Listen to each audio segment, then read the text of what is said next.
هكلمكم النهارده عن موضوع للاسف ناس كتير بتتجاهله، وده بسبب عدم معرفتهم لمدى اهميته لسلامتهم وسلامه صحتهم العامه.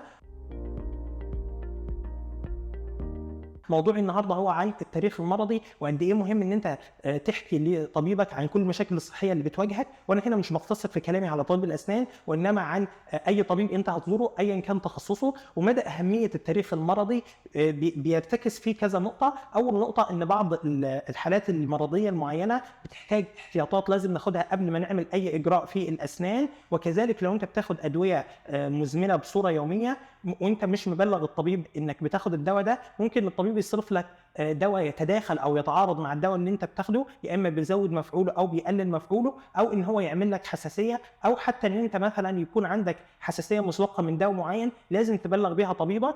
كذلك في بعض العلامات والحاجات اللي الطبيب الاسنان ممكن يلاحظها عليك، وده بيساعد كتير في التشخيص المبكر، وده بيحافظ على سلامتك وصحتك العامه بصوره كبيره. اهم المشاكل الصحيه اللي المهم فيها التاريخ المرضي الطبيب يكون عارفه زي السكر وسبق اتكلمنا عنه. تاني حاجه امراض القلب زي الناس اللي عندهم الجلطات او الذبحه او الناس اللي بتاخد ادويه سيوله، وكل دول لازم ليهم احتياطات مسبقه قبل الاجراءات. زي مثلا مريض الذبحه لازم تبلغ الطبيب عن اخر مره جات لك فيه الازمه، او الناس اللي بتاخد ادويه سيوله احيانا بنضطر ان احنا ننسق مع طبيب القلب ان هو بنقلل ادويه السيوله وبنعمل تحاليل معينه خصوصا قبل الخلع او بعض الاجراءات الجراحيه في الفم.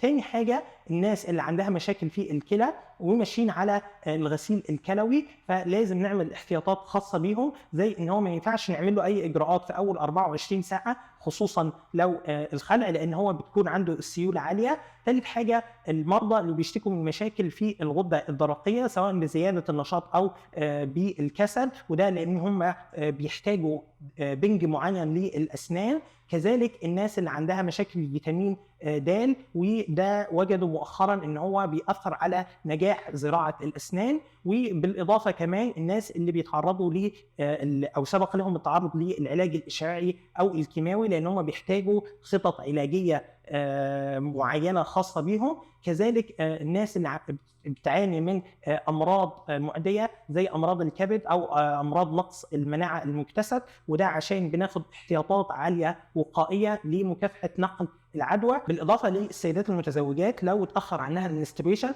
لازم تبلغ طبيبها بكده عشان ياخد احتياطاته لو ان هو هياخد اشعه وده بسبب احتماليه وجود الحمل. بالاضافه للادويه النفسيه لازم تصارح طبيبك بيها عشان يكون اكثر اهتماما معاك ويخفف الضغط عنك ويقلل التوتر او الخوف اللي ممكن يواجهك. عشان كده في الاخر لازم افكرك انك لازم تجاوب على طبيبك في كل الاسئله اللي هيسالها لك، سواء اللي تخص صحتك العامه او تخص تاريخك المرضي، لان ده هيفرق في سلامتك كتير جدا.